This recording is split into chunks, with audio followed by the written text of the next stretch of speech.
Hi and welcome to the latest Aviation 2020 interview. Today we're talking about ETS, the Emissions Trading Scheme. I'm Ben Colclough, Product Marketing Manager at Ascend, and with me is Gary Critchlow, Aviation Analyst. So, first up Gary, can you just explain what the ETS is? Yeah, well as you said Ben, the ETS is the Emissions Trading Scheme. It's the EU's cap and trade scheme for carbon allowances basically on the market. It's been in existence since 2005 and it's covered ground-based installations like power stations and things of that nature. And the scheme basically, it's a pay-as-you-pollute scheme. So an operator will emit carbon as they burn fuel and they pay to do so. It's a cap and trade scheme, meaning that there's a cap set over the total number of emissions that can happen in the EU. And then within that, as operators can reduce their emissions by burning fuel more efficiently, they can then sell their allowance to others that can't. And so it's the most efficient means of getting everyone to reduce their carbon emissions because it's a market-based scheme. So like I said, it's been in existence since 2005. Aviation is now going to be included from 2012, but there are a lot of things that need to be done before that, and so deadlines are coming up in 2009, and that's why we're talking about it today. So what exactly will the aviation industry have to do before 2012? Well, the first thing that happens is that there is a monitoring plan that needs to be submitted by each operator, and the deadline for that submission is the 31st of August 2009, so we're talking 12 weeks from now. Templates have been posted on the European Commission's website as of last week.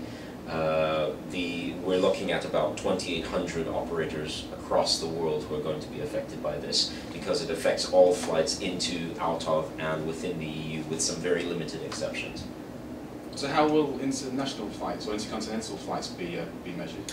Well, the directive said that this has all been translated into law, so it's now, it's EU law basically. The way that it works is that the last point of departure for an operated flight before it arrives in the EU is going to be, basically the emissions are going to have to be calculated for that flight, or conversely for a flight leaving the EU, from the point of departure within the EU to its first point of arrival outside the EU is going to be, the emissions are going to need to be tracked for that flight. And then obviously within the EU, the entire flight is going to be tracked there as well. So how much is it likely to cost operators?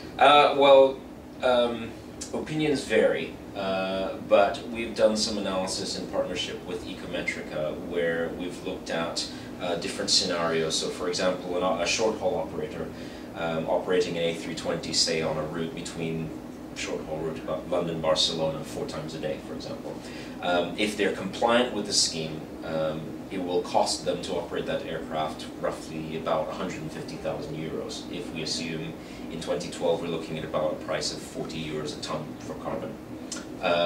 If you look at, for example, a long-haul 777 doing a daily rotation between, say, transatlantically between here and Miami or Chicago or something like that, again, if an operator is compliant, that cost is going to be about 900,000 euros a year, if they're compliant. Okay, and then I guess next question, what penalties are there for non-compliance? Right, well the penalties are quite severe. First of all, if an operator fails to submit their required allocations on time, there's an automatic penalty of 100 euros per ton for every ton that they haven't submitted an allowance for. Plus they're then going to have to go out and buy those allowances to make up the credits. Right. So in the example I just told you about that transatlantic 777, if you're compliant, you're looking at about 900,000 euros a year for a daily flight. If you are not compliant, then that figure can rise up to 12.5 million euros plus the 900,000 euros. So we're looking at some serious money if you don't comply. And how is this going to be tracked?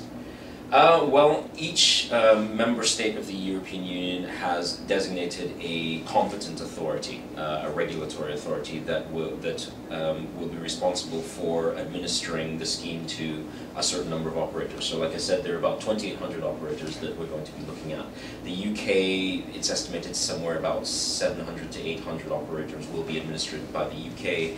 Ireland, France, all the other EU member states also have a number of operators that they're going to have to administer and collect the revenues from. Will this have any particular effects on the smaller operators?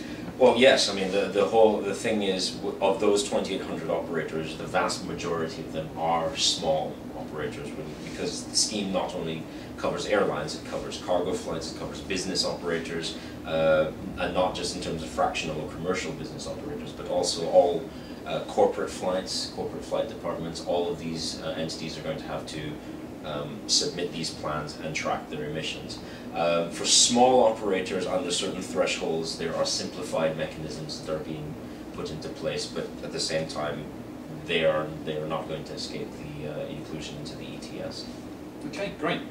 I guess the last question. I mean, is this going to be passed on to the customer? Ultimately, where's the money going to come from? Right. Well, you know, any operator, particularly from a commercial operator standpoint, they're going to have to make a decision as to whether to pass on that cost to the consumer or to absorb it. Now, we've seen something like that happen recently in the last few years with the whole fuel surcharge issue. If you look at carriers like British Airways, they've chosen to add fuel surcharges onto the top of the ticket, whereas a carrier like Ryanair has made a big song and dance about not passing it on. And so it really depends on the market, it depends on the operator. But if you're looking at, we've done some analysis again with Ecometrica, and we're looking at, say, a round trip between Amsterdam and Paris, you're looking at maybe about €2 on top of the normal round trip price. If you look at a long haul flight between London and Singapore, that grows to about €20 on top of the round trip ticket price. That's just the carbon cost. On top of that, then you have the administrative burden of doing it. But in general, the point is that it's a relatively marginal cost if the operator complies. Right. If the operator doesn't comply, then there's some severe penalties involved. And so I think the point is that operators are going to need to get their ducks in a row, because the first deadline is coming up in August. Right, great. Awesome, interesting times ahead then. Yeah. Thank you, Gary, and thank you for joining us, and join us for the next interview shortly.